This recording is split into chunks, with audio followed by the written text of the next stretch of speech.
চাঞ্চল্যকর পরিবর্তনের মুখে সাংগঠনিকভাবে বিএনপি এবং বিএনপি সরকার। মির্জা ফখরুল ইসলাম আলমগীরকে রাষ্ট্রপতি প্রার্থী করে বিএনপি তার মোটামুটি স্থিতিশীল অ্যাপারেটাস একদম এলোমেলো করে দিল। এখন তারা একটা ঝুঁকির মধ্যে পড়েছে এবং আওয়ামী লীগের লোকজন অনেকটা হাসাহাসি করছে। দর্শক, এদিকে খবর বেরিয়েছে, বিএনপির বিভিন্ন সোর্স বলছে, যদিও আমি যখন এই বক্তব্য রেকর্ড করছি তখন কোনো অফিসিয়াল ঘোষণা বিএনপির পক্ষ থেকে আসেনি। যেহেতু মির্জা ফখরুল ইসলাম আলমগীরকে রাষ্ট্রপতি প্রার্থী করা হয়েছে, অতএব প্রথমে হচ্ছে বিএনপির ভারপ্রাপ্ত মহাসচিব ঠিক করতে হবে। তো বিএনপির ভারপ্রাপ্ত মহাসচিব কে হবেন? সালাউদ্দিন আহমেদ না Ruhul Kabir Rizvi? That is great question. তো বিএনপিকে এই কোশ্চেন ডিল করতে হবে। এলজিআরডি মন্ত্রী, এটা সাধারণত মহাসচিব তিনিই হন। তো এলজিআরডি মন্ত্রী কে হবেন? সালাউদ্দিন আহমেদ না অন্য কেউ? যদিও বিভিন্ন সোর্স যেটা বলছে অনানুষ্ঠানিকভাবে, ফাইনাল ঘোষণা এখন হয়নি, যেমনটা আমি বলেছি যে সালাউদ্দিন আহমেদ এলজিআরডি মন্ত্রী। তো সালাউদ্দিন আহমেদ এলজিআরডিতে আসলে স্বরাষ্ট্রমন্ত্রীকে শহীদুদ্দিন চৌধুরী এনি। এখন এই জায়গায় আওয়ামী লীগের লোকজন হাসাহাসি করছে যে শহীদুদ্দিন চৌধুরী এনি স্বরাষ্ট্রমন্ত্রী হোক। এই স্বরাষ্ট্রমন্ত্রী কেমন স্বরাষ্ট্রমন্ত্রী?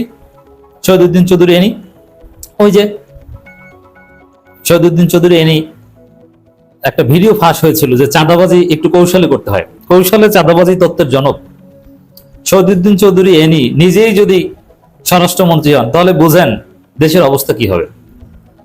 আর সালাউদ্দিন আহমেদ স্বরাষ্ট্রমন্ত্রী ছিলেন বা আছেন, সেখান থেকে যদি এলজিআরডি মন্ত্রী করা হয় এটা তার জন্য ডিমোশন হবে। তো দর্শক, সালাউদ্দিন আহমেদ নাকি খুব ভালোভাবে চালাচ্ছেন, তার কোনো ভুল ত্রুটি নেই, এখন তাকে সরিয়ে দেন। তাহলে কি বোঝা গেল? যে সালাউদ্দিন আহমেদের পারফরমেন্স ভালো ছিল না। এখন ডিমোশন দিয়ে সালাউদ্দিন আহমেদকে স্বরাষ্ট্র মন্ত্রণালয় থেকে এলজিআরডিতে দিয়ে, দ্যাট মিনস ডিমোশন দিয়ে, এটা ডিমোশন। এবং শহীদুদ্দিন চৌধুরী এর প্রমোশন। স্বরাষ্ট্র থেকে এলজিআরডিতে নিয়ে তারপরে যদি আবার মহাসচিব বানান তাহলে এটা একটা সেলফ কন্ট্রাডিক্টরি বিষয় হয় যে একদিকে তিনি ব্যর্থ, তাকে স্বরাষ্ট্র মন্ত্রণালয় থেকে সরালেন, স্বরাষ্ট্র মন্ত্রণালয় এটা একটা এলিট মন্ত্রণালয়, আর একদিকে তাকেই সেই ব্যর্থ মন্ত্রীকে বানালেন দলের মহাসচিব। মানে একটা ভারী বেকায়দায় পড়েছে বিএনপি। দেখেন, মির্জা ফখরুল ইসলাম আলমগীরকে রাষ্ট্রপতি প্রার্থী করে বা রাষ্ট্রপতি করে বিএনপি যে ভুল করেছে এটা অচিরেই টের পাবে। অনেক খেলা হবে। যেমন প্রফেসর ইউনূসের সাথে এখানে তারেক রহমান বেইমানি করেছেন, কারণ প্রফেসর ইউনূসের সাথে কথা ছিল তাকে রাষ্ট্রপতি করবেন। এখন ইউনূস কি এত বোকা যে বিএনপিকে ক্ষমতায় এনে দিল ইউনূস, তারেক রহমানকে লন্ডন থেকে এনে দিল? তারেক রহমান স্পষ্ট বলেছিলেন যে দেশে ফেরা এটা আমার একক সিদ্ধান্ত নয়, কিন্তু হঠাৎ করে তিনি দেশে ফেরার ঘোষণা দিলেন। এই সব ব্যবস্থা করেছে প্রফেসর ইউনূস। এবং তারেক রহমান দেশে ফেরার পর ইউনূস সরকার তাকে যে প্রোটোকল দিয়েছে, এয়ারপোর্ট থেকে 300 ফিট পর্যন্ত, এরপরে স্মৃতিসৌধে, বিভিন্ন জায়গায়, ঢাকা বিশ্ববিদ্যালয়ে গিয়েছে, তখন যে প্রোটোকল, রাস্তায় রাস্তায় সেনাবাহিনী পুলিশ তাকে যে প্রোটোকল দিয়েছে, তারেক রহমান ওই দিনই প্রধানমন্ত্রী হয়ে গেছেন। পারসেপশন তৈরি হয়ে গেছে তারেক রহমান প্রধানমন্ত্রী। এবং তারেক রহমান বিমানবন্দরে নামার পর ইউনূস সরকারের চাইতে তারেক রহমানের কমান্ড প্রশাসনে কার্যকর ছিল। ইউনূস এত কিছু করে তারেক রহমানকে প্রধানমন্ত্রী বানালেন, বিএনপিকে ক্ষমতা এনে দিলেন। ইউনূস এখন গালি খাচ্ছেন নির্বাচনকে বিতর্কিত করে। 13 জুনের যে সেই লন্ডন বৈঠক, সেটা ইতিহাসে কলঙ্কিত হয়ে থাকবে, কলঙ্কজনক একটা অধ্যায় হয়ে থাকবে। সেই এত কিছু করলেন প্রফেসর ইউনূস তারেক রহমানের জন্য, আর প্রফেসর ইউনূসকে রাষ্ট্রপতি বানালো না। তাই ইউনূসকে আঙ্গুল চুষবেন না। ইউনূস এটা হয় যে এরকম ক্ষমতা আসার আগে অনেক কথাবার্তা, চুক্তি, এটা মানা হয় না। না মানলে কি করা হবে এটা ইউনূসের কাছে রেডি। সামনে দেখবেন ইউনূসের খেলা। রাজনীতি খুব নোংরা খেলা এবং খুব হার্শ একটা বিষয়। এখানে প্রেম, প্রীতি, দেশপ্রেম এগুলো সব সাবজেক্টিভ। ইউনূস প্রয়োজনে হাসিনার সাথে হাত মিলাবে। ইউনূস তার দুধের দোয়া না। ইউনূস মোদির সাথে মিলে ষড়যন্ত্র করবে, তারপরে বাংলাদেশে 111 ঘটাইতে চাইবে। ইউনূসকে রাষ্ট্রপতি না করা এটা একটা ভুল। আর মির্জা ফখরুলকে করেছে, এতে বিএনপির মহাসচিব পদে একটা, এই যে কাকে বানাবে কি, এটা নিয়ে একটা দোটানা, একটা বেকায়দার পরিস্থিতি। এছাড়া জনগণ মির্জা ফখরুলকে রাষ্ট্রপতি বানানোয় খুশি না, এটা ভালোভাবে দেখছে না, বিরোধী দলও ভালোভাবে দেখছে না।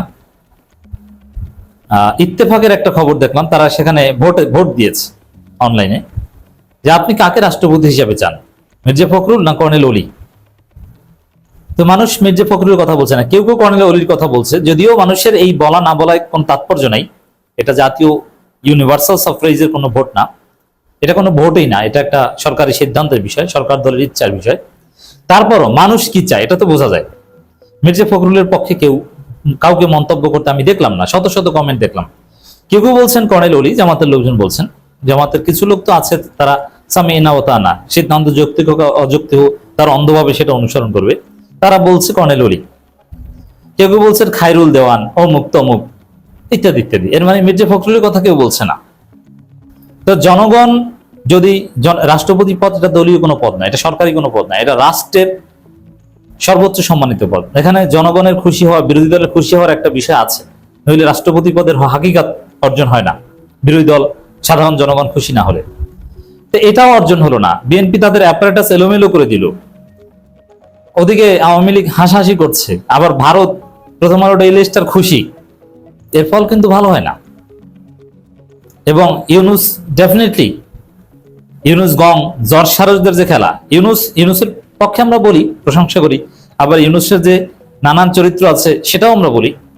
যেমন ইউনুসকে পৃথিবীতে প্রায় হাফ সেঞ্চুরি, অর্ধ শতাধিক বিপ্লব সরকার পতনের সাথে জড়িত যে জর্জ সারস, যার এন্ডোমেন্ট, যার পয়সা দিয়ে বিভিন্ন এনজিও মুভমেন্ট করিয়ে অরেঞ্জ রেভলিউশন ঘটানো থেকে শুরু করে অনেক কিছু ঘটিয়েছেন, সেই জর্জ সারস ইউনুসের খুব ক্লোজ। এই জর্জ সারসদের টাকা পয়সা, এন্ডোমেন্ট, যেটা এন্ডোমেন্ট বলা হয়, যে আইআরআই টাকা পয়সা, এগুলো সব রয়ের মাধ্যমে আসে। সরাসরি ইউরোপ আমেরিকা থেকে বাংলাদেশে ওইরকম টাকা পাঠানো যায় না, এটা ওই দেশের আইনেও নিষেধ আছে। আপনি কি উদ্দেশ্যে পাঠাচ্ছেন রাষ্ট্রীয় কোনো যৌক্তিক ছাড়া? এইসব এন্ডোমেন্ট, এটা তো পর্দার অন্তরালের খেলা, হুন্ডি করে পাঠানো যায় না। এই কারণে ওটা ভারত হয়ে পাঠায়, আর ভারত হয়ে পাঠানো তার মানে হচ্ছে রয়ের হাত ধরে আসা।